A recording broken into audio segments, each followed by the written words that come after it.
Mark Schlereth now joining me live. All right, what's your initial takeaway on Sam Darnold to the Carolina Panthers? Ready, set, go. What's your take? My take, I think it's a great move for the Carolina Panthers. If you're not in love with one of the quarterbacks that is available at number 8, then go get yourself a guy that, frankly, probably needs a year of football rehab after playing for the Jets. But, go get yourself a guy who's young, who's talented. He's still only 23 years old. The thing that blows me away, Colin, is that we think, or we've been sold this bill of goods, that all you have to do is draft a quarterback and all your problems are solved, right? That's all you have to do. And then we act surprised, like the Jets. We're surprised that we draft a guy, we don't support that guy with a good enough roster around him, and then we act surprised that he fails. I mean, you're going out of the frying pan into the fryer, so you really haven't increased the value or increased the level of your football team in general. But now Sam Darnold couldn't fix it, so now Zach Wilson will fix it for us. I mean, it's such a flawed way of thinking that you're just going to get a different quarterback and all those things will be fixed. I think about quarterbacks in this general terms of covering warts. We have been sold this bill of goods that if you get a quarterback, you just cover a bunch of warts. So I think there are 3 or 4 quarterbacks in the league that cover warts. The rest of the quarterbacks in the league expose your warts. Right? There's Aaron Rodgers, there's Patrick Mahomes, there's, Russell Wilson. Everybody else just exposes warts. Yeah. And so I don't you were talking about the game last night, watching the physical whooping that it reminded me of my dad. We call my dad poolside. My poolside would say, when I get a little feisty as a kid, he'd go, "You need to step behind the barn with me? You want to go behind the barn? Because we can get it done back there, right?" It was a physically dominant performance by Baylor. And I think of the NFL that way. Everybody just thinks that you can get a quarterback and you can fix things. Show me the team that dominates the line of scrimmage, both offensively and defensively, and I'll show you a team that wins, very much like what Baylor did to Gonzaga last night. So, I think that we have been sold this bill of goods that any quarterback will fix your problems. Most quarterbacks just expose your problems. They don't fix them. There's only a handful that actually fix them. So, Mark, you do NFC games for Fox. I'm sure you've done a Carolina game this year. If not, I apologize. But what is Darnold stepping into? Offensive line's okay. They got a good right tackle. They have a center that used to be a Broncos center that's banged up a lot. But what are we talking offensive line weapons? You know Carolina. You've seen them. What is he stepping into here? Well, I think he's stepping into, I look at them from just a pure talent standpoint. I think they need to be better and utilize the tight end position better than they have. So that's a position they have to get better at. A wide receiver position, I think they are loaded. I think DJ Moore is about as good as you get. I mean, he puts up 1,200 yards every year. Yeah. Nobody knows who he is. And then, the one good player you have with the New York Jets, you let him go to Carolina in the first place. So there's there's Peaches and Herb you're going to reunite. Sam Darnold with Robbie Anderson. Christian McCaffrey is just a difference maker when healthy. So I think you're stepping into a much better situation. They have to be better up front. They have to develop a real running game. And I think Matt Rule, having talked to him multiple times this year covering, I think I did 2 Carolina games, but he said something to me that resonated with me.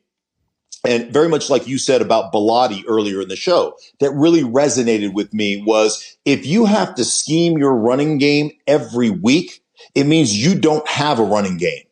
And so what that means is if you don't have a set of tenets, if you don't have a belief in something, this is who we are, this is what our identity is. And when we're in a critical situation, when everybody knows, hey, we're running the ball, you have to be like Globo Jim, from White Goodman. We're better than you, and we know it. You got to say, we're going to line up, we're going to run 19 handoffs strong, and damn it, we're going to cram it down your throats, and there's nothing you can do about it. When you get into the red zone, when you get into short yardage situations, that's something that they have to develop that they haven't had. So, but I believe from just a pure weapon standpoint, they've got some unbelievable players out there to really take some pressure off of Sam Darnold. So Atlanta has the number 4 pick. We presume the Jags, Jets, and Niners take quarterbacks. That's almost a certainty. Atlanta doesn't need one. They are now acknowledging through various reports, We're taking calls.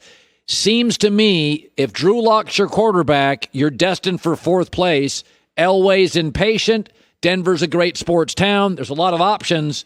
I mean, I know it's a Broncos town, but at some point, that looks like a fourth place team. Do they move up to number 4 and get the number 4 quarterback available? Right. I would be shocked. George Payton, who's running the organization now from the standpoint of being the general manager, he's dipped his toes into the water, right? I mean, he went and dipped his toes into the Matthew Stafford pool, and he found out it was too deep, right? He's like, I'm not going to get all the way in. That water's cold. And so my thought process is this. He's coming into a situation where there are multiple needs that need to be met. And you look at what San Francisco gave up to go up to number 3 overall. They gave up, they swapped 3 for 12. They gave up 2 more first rounders in the upcoming drafts and a third rounder. And I believe that I've seen George Payton now living here in Denver kind of dip his toes in the quarterback market a little bit. Whether it was, let's kick the tires on Sam Darnold. Let's kick the tires on Teddy Bridgewater. Let's jump in a little bit into the Matthew Stafford pool. I think what he is looking at is saying, hey, listen, man, I don't want to move up and have to give up all that capital when we're still 2 or 3 years away from building a roster that can be competitive in our own division with Kansas City, with what the Chargers are doing right now and Herbert. Like, I just don't believe that I think he's more apt to trade out of 9 and move down and collect more picks than he is to move up to number 4 to go get a quarterback. Here's the other thing. If you don't know who San Francisco's taking, this is how you put yourself in a position as an NFL organization to be in the top 10 every year. We know who they are. We know it's the Bengals. We know it's been the Jets. We know it's been the Lions, right? You're in a top 10 position every year because you make the same damn mistakes every year. You think one player is going to fix you. You think you're one player away. He looks at the roster and says, man, we have to build a roster and create a window where we can be competitive in our own division. And we're not going to do that with just picking a quarterback and giving up all that draft capital down the road. So I just don't believe he's going to do that. By the way, Aaron Rodgers on Jeopardy, was he sending a signal to the organization, or is he just a smart guy that likes the smart show?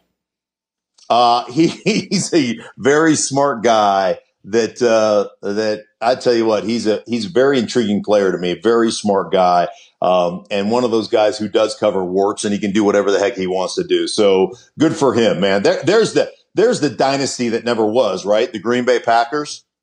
You think about 30 years between Favre and between Aaron Rodgers, and they've got 2 championships combined. Yeah. Well, what a major fail that is. But he's great. I ended up watching that show last night. I'm a big Aaron Rodgers fan. I don't know if you know that. I knew you like him a lot. Yeah. He doesn't absolutely. He doesn't like me. It's very unfortunate. Most people do. I would say that if he ever had some time just to spend with you, he would find you. He would find you like you are like the most interesting man. You're like that commercial. Well, if he just spent some time to get to know you. Yeah. I like to think that. Well, who knows? All right, Schlereth, good seeing you. Hi, everybody. Thanks for watching. Subscribe here to get the latest from the show. Also, be sure to check out more of the best clips from The Herd or go watch a few segments from other shows on FS1.